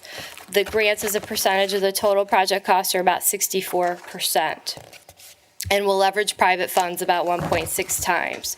I do want to point out that we're also in conversations with an artist and the planning department about the possibility of contributing to a mural on the south exterior wall of the building through the neighborhood program, and this was discussed in the South of Kilbourne neighborhood meeting.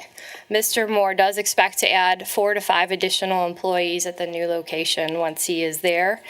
And the project is expected to be completed by June 30th, 2018.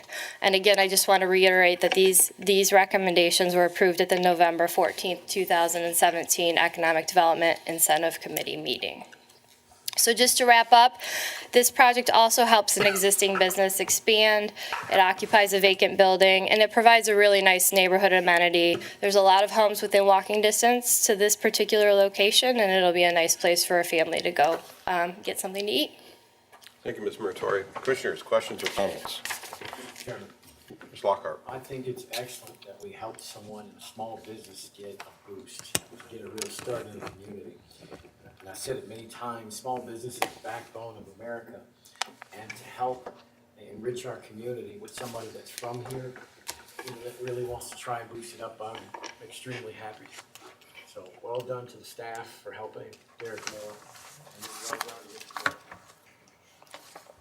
Additional questions or comments? Mr. Chairman. Brady. You're correct, Commissioner Waddington and I were tearing up during the film, but for dramatically different reasons. Once again, I'll have to abstain from voting on this issue. Mr. Chairman, years ago, that was Always Pizza. It was old haunt of ours. We'd have a couple of cold adult beverages there. So I'm sure that'll come down the road at some point. Good luck to you. Additional questions or comments? Mr. Chairman. Yep, Mr. Poole. Yes, just a welcome to Derek and Mr. Dorsey. Both those projects are small business projects that hopefully both of you will be very successful.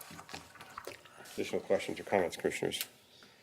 Some people might call this a giveaway, I suppose. I don't see it that way. I see it as an investment in our community, an investment in one of our own. I think this is the kind of thing that we should be doing. Mr. Moore, you have my admiration for being a role model and for being an inspiration to the community, particularly for having the guts to step forward and, as you did in that video, to speak to mistakes made in the past, and then having a second round of guts to to double down and do the right thing and make a difference and make an investment of yourselves and your community. For that, and for many other reasons, I'm going to vote in favor of this legislation. So thank you, sir. Mr. Cresser, would you poll the commissioners on the motion, please? Mr. Waddington? Yes. Mr. Lockhart? Yes. Mr. Poole? Yes. Mr. Murray? Yes. Ms. Lloyd? Yes. Ms. Twine? Yes. Mr. Brady? Abstain. Oh, and now on the ordinance. Mr. Waddington? Yes. Mr. Lockhart? Yes. Mr. Poole? Yes. Mr. Murray? Yes. Ms. Lloyd? Yes. Ms. Twine? Yes. Mr. Brady? Abstain. That ordinance is adopted. Mr. Moore, I'm told I missed that you were interested in having an opportunity to speak. If you do, please, sir, step to the microphone. Mr. Dorsey, you would also have that opportunity. I didn't ask you before, but if you wish to, but I understand that you and Mr. Waddington are going to arm wrestle after the meeting. Maybe that's how you're going to express your appreciation.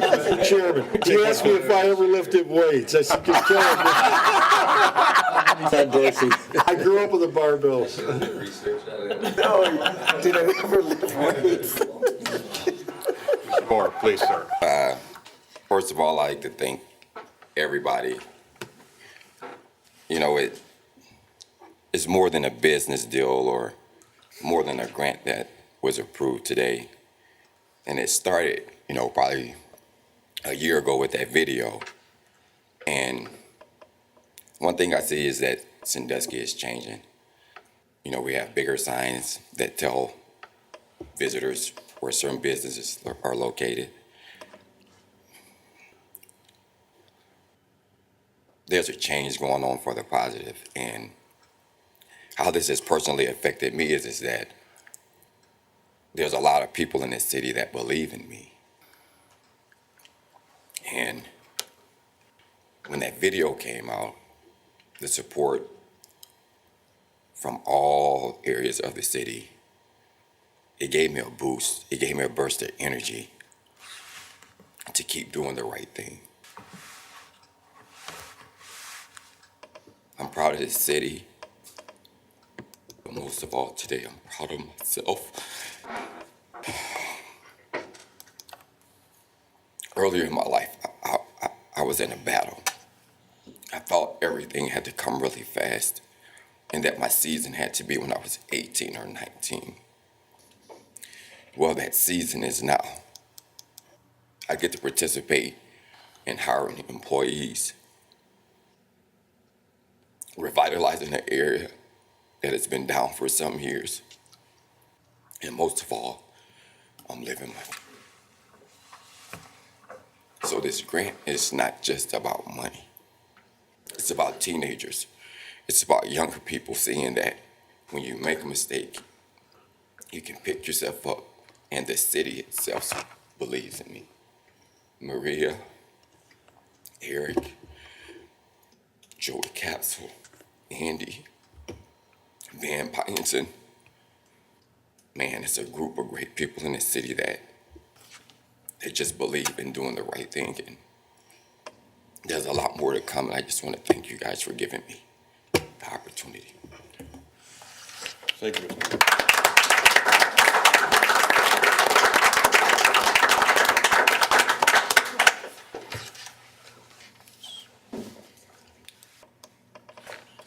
Well, after something so interesting, now we turn to the mundane.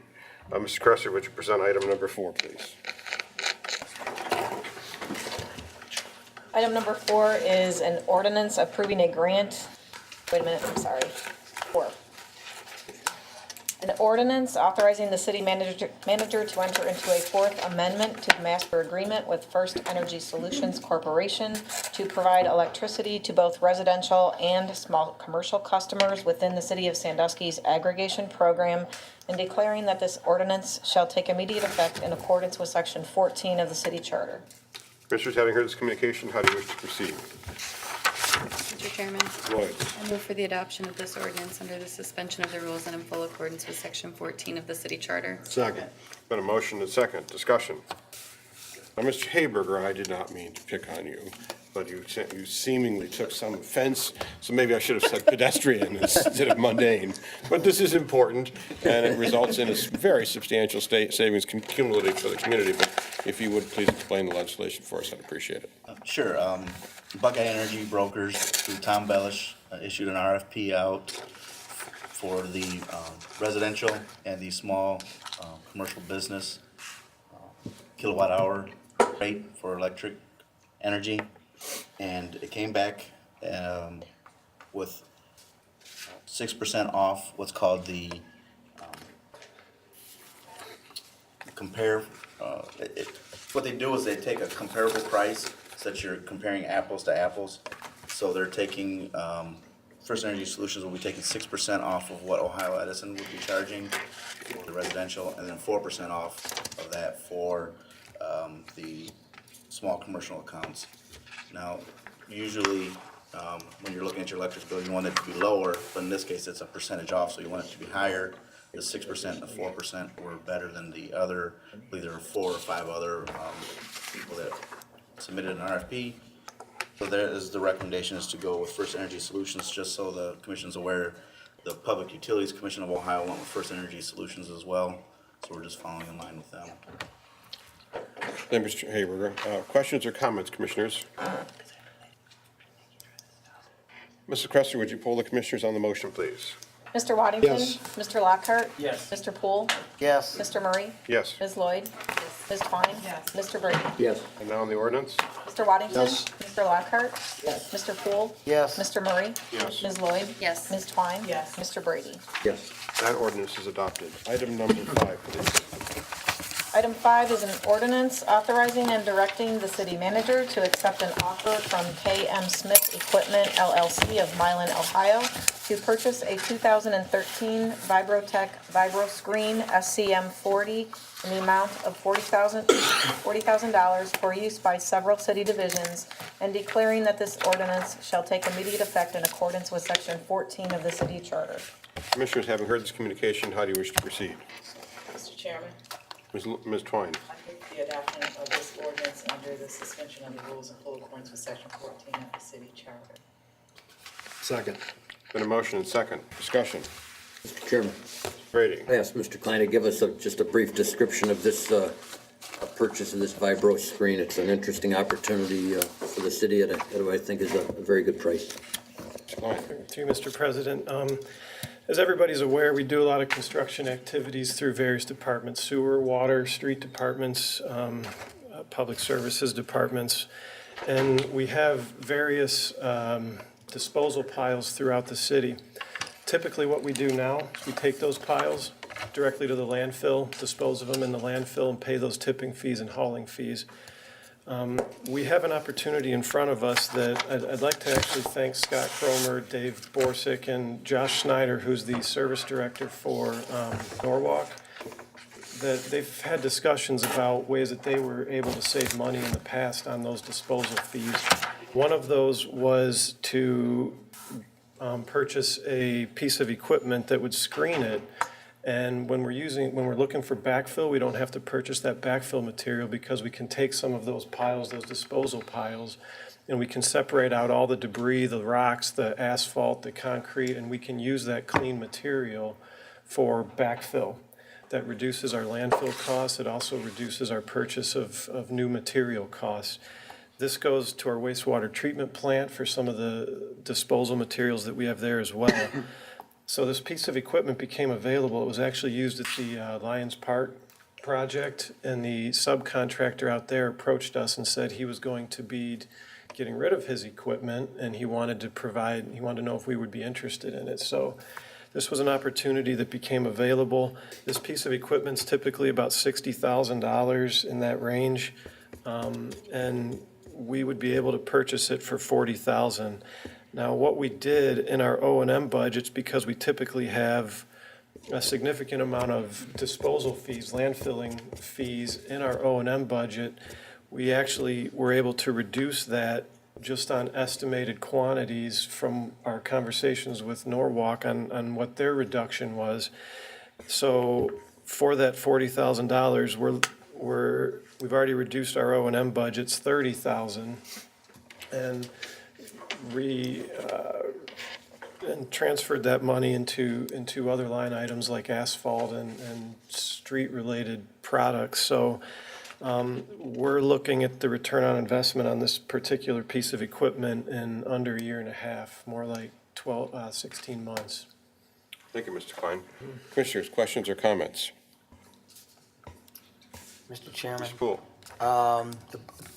how are we checking to ensure, I understand the budget concept, the estimate. Will we get a report at the end of the year that actually gives us actual data of what we actually saved? I can certainly Is do that a that. year, or what did you plan on doing? Yes, we can Okay. do that. Great. Mr. Klein, hats off to the collaboration that your staff demonstrates with other local governments. You know, we don't always have to be reinventing the wheel.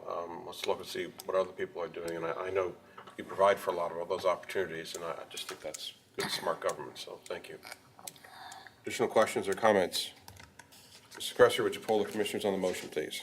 Mr. Waddington? Yes. Mr. Lockhart? Yes. Mr. Poole? Yes. Mr. Murray? Yes. Ms. Lloyd? Yes. Ms. Twine? Yes. Mr. Brady? Yes. Now on the ordinance? Mr. Waddington? Yes. Mr. Lockhart? Yes. Mr. Poole? Yes. Mr. Murray? Yes. Ms. Lloyd? Yes. Ms. Twine? Yes. Mr. Brady? Yes. That ordinance is adopted. That concludes our regular items of business, and we turn the meeting now over to Mr. Whoopser for his report. Thank you, Commission President. Thank you, Commissioners, audience, and staff. I'll start with the donations. First, a $3,200 donation was received from the Sandusky Witches Walk Fund for the K-9 Fund. I'd ask for a motion to accept that donation. So moved. Second. And a motion second. Discussion? Without objection, the motion be approved, and hearing no objection, the motion is approved with our thanks. A $500 donation received from Dan Lake of AV Lake Construction for the annual employee holiday party. I'd ask for a motion to accept that donation. So moved. Second. It's been a motion second. Discussion? Without objection, the motion will be approved. Hearing no objection, the motion is approved with our thanks. Thank you. A donation of $1,000 from the Erie County Community Foundation for the Sandusky Greenhouse. This was part of their 22 Days of Giving Thanksgiving event in which the Community Foundation donated randomly among its donor list $1,000 a day each day, and the greenhouse was randomly selected.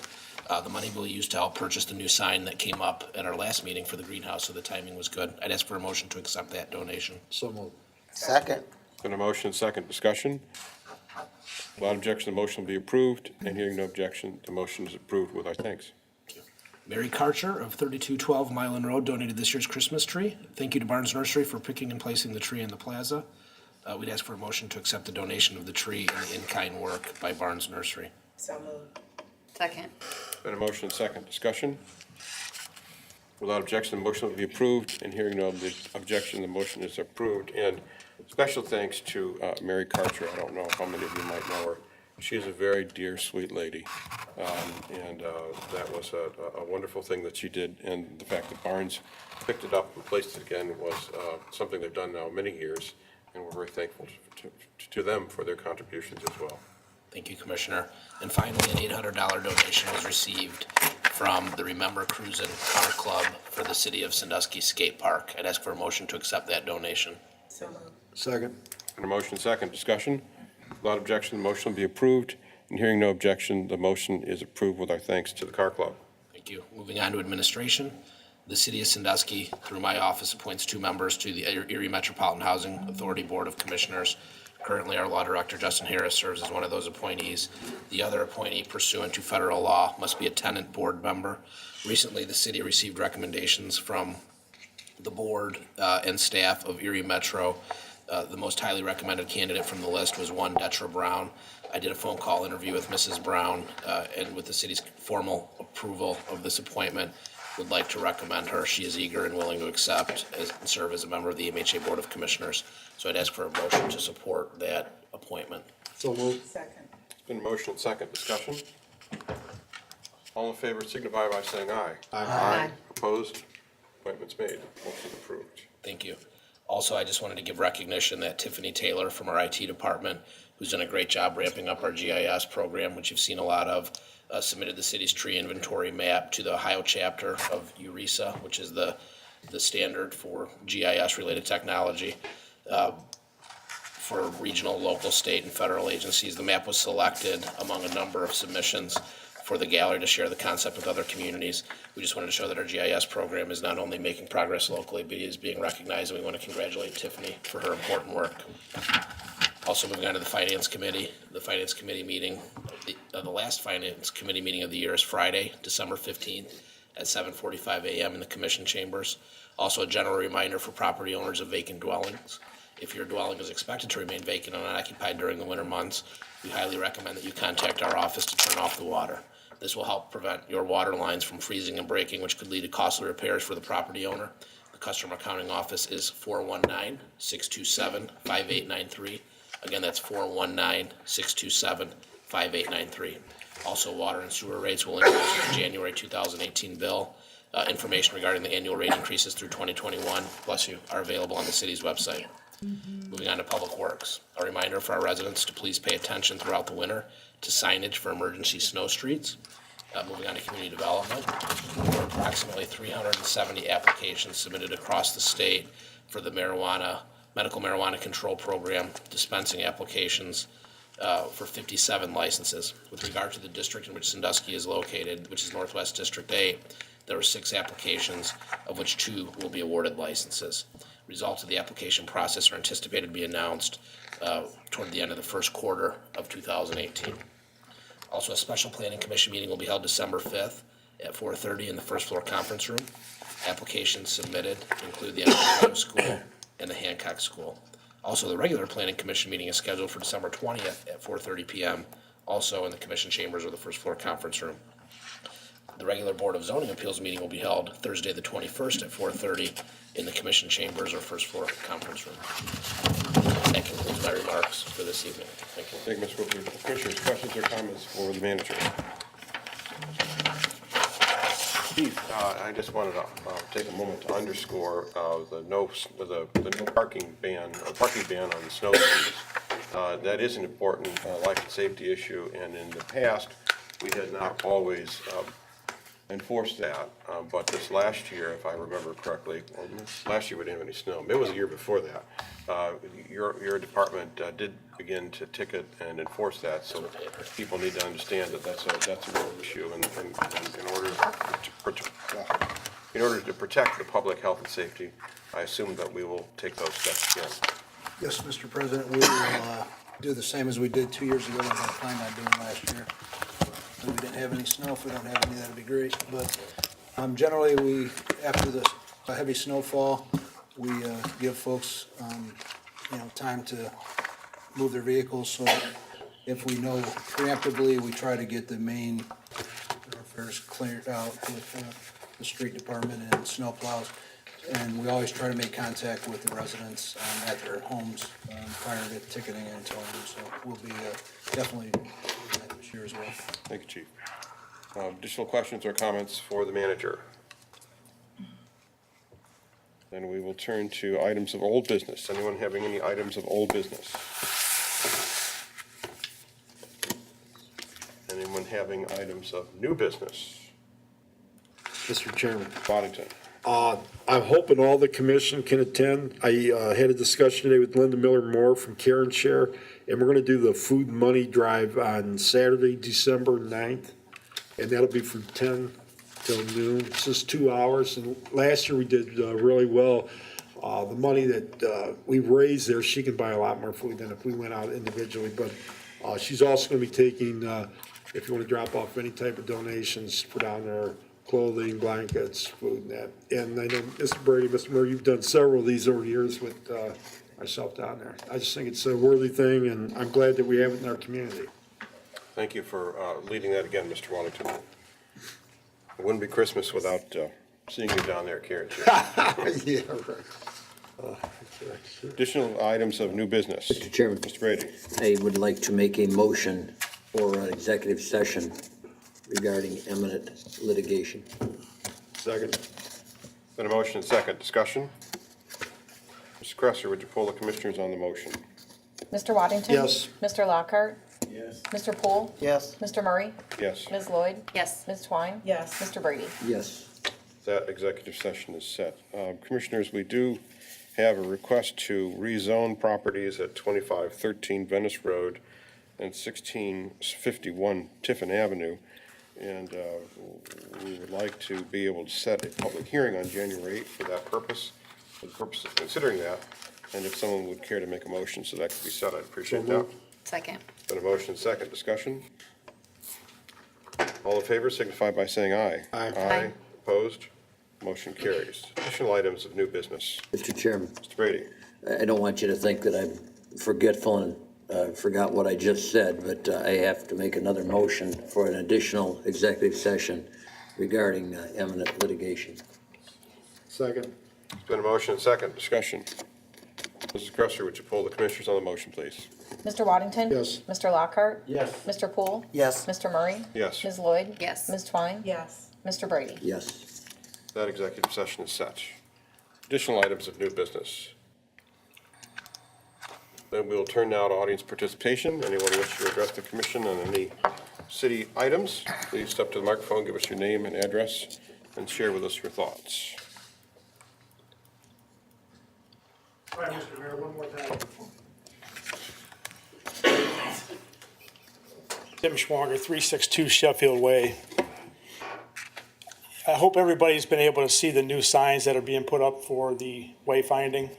Okay, I have two concerns or two issues that maybe somebody could take a look at. One of the major reasons for the wayfinding signage was to try to direct more of the tourists to the downtown area. So the sign I'd like to talk about in particular is the new sign at the corner of Monroe and Tiffin Ave. It's right at the corner, big sign. It's got room for additional information. I think if we desire to put additional information on it, we can do that. The arrow points to the right for Cedar Point. Down below that, there's an arrow that says downtown Sandusky waterfront straight.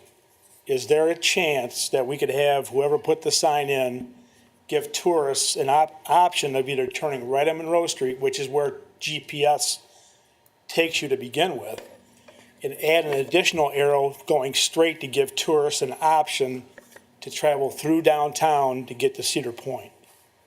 I think that's in my opinion, that's very important to do that. The second issue is on First Street, there's a sign pretty close to the corner of Meigs and First Street directing people down Meg Street, and it specifically mentions Battery Park. But once you get down to Battery Park, there's a sign pretty close to right out in front of City Hall, maybe down towards the tennis courts. That sign does not identify that you're at Battery Park. It shows you going to Shoreline Park, downtown, the waterfront, but it does not designate that you're currently at Battery Park. Now, going into Battery Park, there is a sign there, a white sign that Sandusky Bay Development put up. It says Battery Park Marina. It doesn't say Battery Park and Marina, it just says Battery Park Marina. Again, that sign's a little bit big, there's a little bit more room on there. I don't know if that was done on purpose in case we wanted to add something, but I would suggest, if that's possible, that we also add the word Battery Park to that sign. It's gonna be interesting to see what additional signs, I see we're putting additional signs up right now, currently, out by Margaritaville, but it's right in front of the sign that right currently now says, "Welcome to Sandusky," and it's got all the different service organizations on it. So I'm hoping that sign, the new sign, is not gonna interfere with the old sign, and I'm hoping we're not gonna take the old sign out, so. Thank you very much, appreciate it. If you'd look into that, I'd appreciate that. Those are Mr. Klein questions. Mr. Klein, there are a number of instances in which the signage has gone up, but it seems to be duplicative of a sign that's right behind it. And I assume, but don't know, I'm asking you, that there will be an effort afterward to clean that up so that we don't have signs that are obscured or signs that are redundant. Yes, sir. Mr. President, we have maybe 6 to 10 signs that remain that still need to go up. Once those are done, the street department, the sign crew, is going to be tasked with going out and looking at every single sign that has been put up and making sure there aren't any tree limbs in the way, there aren't additional signs in the way. As far as those gateway signs at each entrance into the city, those older signs, we're going to be removing the bigger sign, but we're going to take all those service organizations and create a small, and use those and put those back in. So a lot of the signs that are in conflict, there's also going to be just various signs throughout the city that might be in conflict. The downtown historic waterfront, I believe is what they say. You know, those signs, there are other signs throughout there that are also going to be coming down. So over the next 4 months that we'll get those out of there as well. Okay, thank you, Mr. Klein. Additional item, oh, I'm sorry, Ms. Carter, excuse me, they're all part of the program. Catherine Carter, 5309 Columbus Avenue. Talking about the signage, I took a picture of the one out at Cedar Point. It says Sandusky, Cedar Point, straight ahead, and it's 3 feet in front of the great big green Cedar Point sign before you get to the chaussee.